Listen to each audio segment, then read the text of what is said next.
While at the Farscape party, we had a chance to sit in on a private tour of the studio.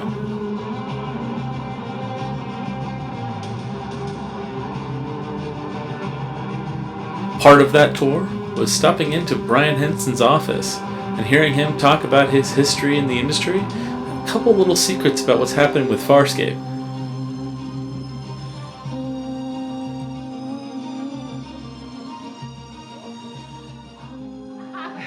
Hi everyone, so welcome. So this is Brian Henson's office. As mentioned, this is Brian Henson. Originally it was Charlie Chaplin's office, so I'm going to pass around this photo for you guys to take a look at. Not a ton has changed. You can see the fireplaces over there, still the fireplaces right here. There was a door that used to be directly behind Brian's office, and it's still to the outside. Yeah, from the outside, because they're historic buildings. Well, actually we registered them as historic. So we can't change, we never change the outside.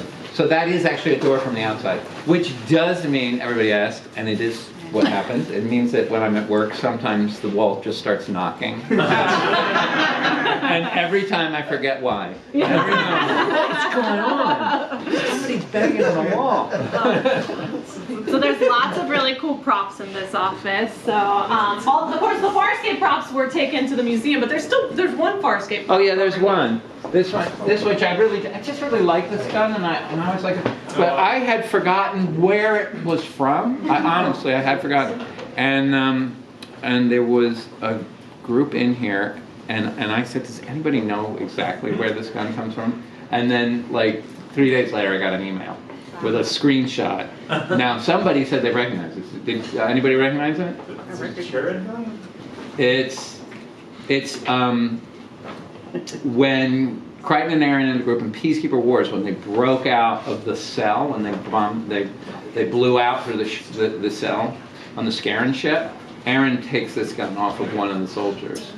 And it's Aaron's gun in the second half of Peacekeeper Wars.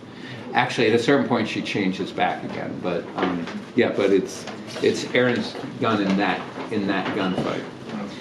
And I always like that. Anyway, so, and actually, yeah, it's a good one. Yeah, the reason why that's out is because we were using it. I was using it, yes, as an Easter egg, which I never remember what that term is. I'm always like, is it a Cracker Jack? What is it? A jelly bean? What do we call it when we do that? Yeah, so yeah. There's a lot of other props. I have a show that I'm doing now where I've snuck it in. Yes.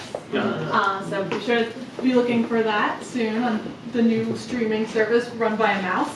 So there's lots of other Henson props in here though. So there's some gobletware from the Dark Crystal Skeksis feast scene. This is the Mystic Staff. This is a battle axe from Labyrinth. It's very light. Very light puppets. Puppets had to use it. And then my all-time favorite prop, which I always try to trick people with, does anyone know what this is from? Hold it up. Hold it up. That's Tiny Tim's Crush. It's not. See, that's what people say, but Tiny Tim's that big. Explain. It's Long John Silver's. Oh. So it was yeah, this is Tim Curry's crutch.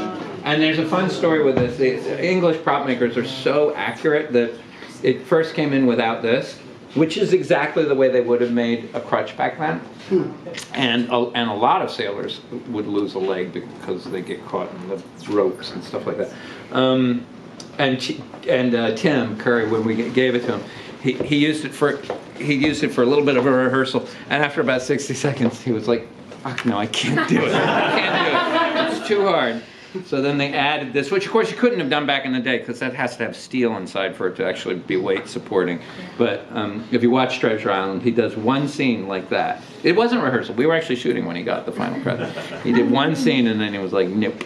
We had to remake it. And then you want to talk about the slates that they do? Yeah, there's a lot of cool stuff on here, but one of the things that's my favorite are why have this? Oh, they've been somebody staged them.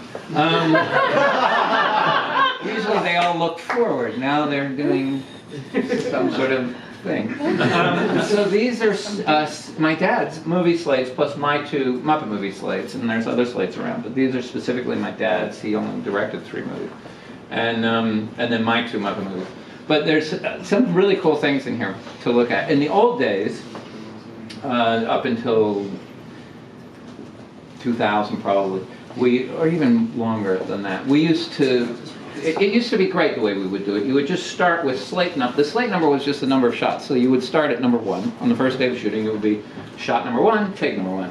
And then it would just keep going up over the days, and it was very satisfying because that number would get bigger and bigger and bigger, and you'd start feeling like, oh, I can see look how much we've done. It was nice. Nowadays, the slate looks like this.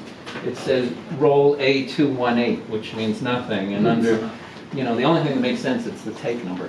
And I finished Happy Time Murders on a take 7. That's unusually high. But there's a cool thing here, which is my dad wanted to make Dark Crystal. He'd been working on it for years, and Universal, who loved him because he had done the Muppet movie for them, and they'd made a heap of money, were very anxious to work with him, but they did not get Dark Crystal. They didn't get it. They didn't like it. They didn't want it, and he said, it's going to be the next thing I make. And they said, well, look, if you make a Muppet movie, then we'll greenlight Dark Crystal. So, another Muppet movie. So my dad, very quickly with Jerry Jewell and those guys, got Great Muppet Caper together. And then he literally shot Great Muppet Caper, took, I think, maybe 2 weeks off, and then started shooting Dark Crystal, and while he was in post-production on, which if any of you have ever been around a director, a movie director, it's virtually impossible to shoot one movie and then back-to-back shoot another one. And Dark Crystal shot for months and months. But here's a weird coincidence. So he shot Great Muppet Caper in 876 shots, took 2 weeks off, and then shot Dark Crystal for twice as long and did it in 876 shots. Which is just a weird coincidence. Shooting at half the speed, obviously. I think he was probably shooting about 10 shots a day on Dark Crystal as opposed to probably 20 on Great Muppet Caper. And then Labyrinth was almost the same, 823. High shot count in those days because long shooting schedules. You could shoot for 5-6 months. Then when I came along to do Christmas Carol, budgets were much lower. Studio was concerned about a Muppet movie after Jim Henson, so I had to do it on a much lower budget. But I also had to shoot it very fast, so Muppet Christmas Carol I shot in 558 shots. It's a lot fewer shots. And then Muppet Treasure Island, I had to shoot in even fewer, although Christmas Carol done very well, so they gave me more money for Treasure Island to make it. But it was a very crowded movie. It was very crowded with puppets because I had to, in the scripting, I was like, why is the cast so big? Why is the cast so big? The scenes are so big. And it was because we had to carry all the way to the island 3 groups, so that in Treasure Island they eventually split into 3 groups, and they had to be groups, not like 3 characters in each group. So there had to be like 40 characters that were going on this ship. So I had to do it in fewer shots that I could intercut to make a movie. Anyway, so I always think the slates are really cool. Those old slates. The new slates, well, actually, Jack and the Beanstalk, I did that the old-fashioned way. Wow, 650 shots. That's a 3-hour miniseries. That was a lot of shots. That was almost getting up to his numbers. Anyway, anybody have any questions? Oh, what else is cool? So this was A&M. After it was Charlie Chaplin, it was A&M from like 1967. And I think that's right, 67. And Herb Alpert and Jerry Moss bought the lot, created A&M. Jerry Moss was in this office. Herb Alpert was in the connecting office that is connected through that bathroom. And you should have a look at the bathroom. When we bought the lot in '99, my sister looked at this bathroom. It was all painted white back then. And nobody had ever changed the bathroom since Herb and Jerry had built it. And it was very 60s with these white curvy walls. And my sister was like, well, this is unsalvageable. We have to start from scratch. And I said, no, let's make it into something. So we painted it as the fish tank. And now we call it the fish bowl or the fish tank bathroom. And it's almost my favorite room in the lot. So you're welcome to look in there. And that's what it is now. And Jerry and her put all bulletproof glass around, which is weird, right?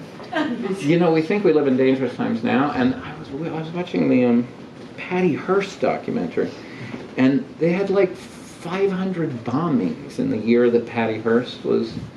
It was like we think it's dangerous now. It's been dangerous in a lot of different ways in history. Anyway, so they were all bulletproof windows. You're safe. Huh? Yeah, so you're safe, nobody can shoot you, but nobody's gun, and nobody has shot yet at the windows. But they're working. Another fun story is when Herb and Jerry sold A&M, which I think was around 1990 or early 90s. Jerry had been back a few times, but Herb decided he never wanted to come back because he built a recording studio from scratch, and he just thought he just wouldn't. So I kept sending messages to him through his friends and stuff like that in our recording studio, and we did eventually get Herb to come back. And now he loves it. Now he records with Tijuana Brass back in the recording studio, which still uses his echo chambers that he built that are in the back lot, which is that Tijuana echo sound. So when he came, the last time he was here, he was doing a little documentary about A&M, and so he had cameras with him. And he walked through that bathroom. And I said, "Do you like what we've done with it?" And he said, "Yeah, I think it's great. It's fish." He said, "You know what the greatest thing is about that bathroom?" And I said, "No, what?" He said, "The acoustics is perfect for working out trumpet riffs. Have you ever been in there playing the trumpet?" And I said, "Well, no, I haven't."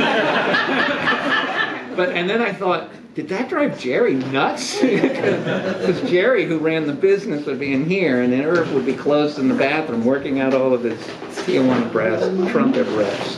Pretty funny stuff. Well, I know that there's a lot happening out there. We want to get you guys back out there. So does anyone have any questions? And then we'll start taking pictures with Brian. How's the talks going with Rockme? Are you going to bring some more Farscape? Well, Rockme will be here tonight. Oh, you guys have heard about. We're trying. And we really it's a good time. And tell your friends to keep watching it on Amazon because it's having a very successful run on Amazon, which is really good for us being able to do the next chapter. And we were trying to make a movie, and we really did. So at several conventions, people have heard me and Rock both say we're bringing Farscape to the big screen, and we tried. We did a lot of scripts,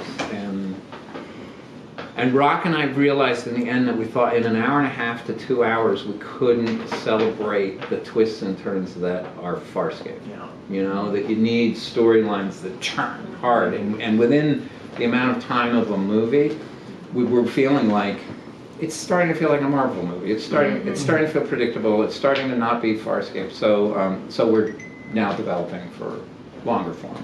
And, yeah, for television. Small screen, long form. That's what we're working on now.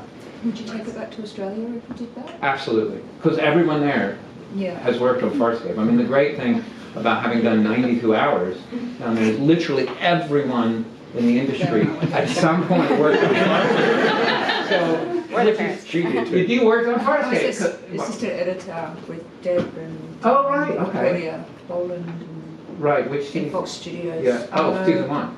Fox was season 1, right? End of 2 and... Wait, end of 2, but by then we were shooting out of Paramount, weren't we? Yeah, but... Oh, but we were still posting at Fox. Right, that's right. Spectrum. Of course. We always posted there. Yeah, right. No, that's right. See, everyone? No, we would definitely go back. We would definitely go back. And also because part of, I mean, I wouldn't try to emulate it, but it was a scramble making Farscape, and we were shooting it very fast, but also the writers are often very behind, and Australians are great at but they're great at going, we'll figure it out. Okay guys, here's the problem. We only have a beat sheet for this scene. Can we make it into a scene? No, so it's, yeah, we would definitely. Yeah.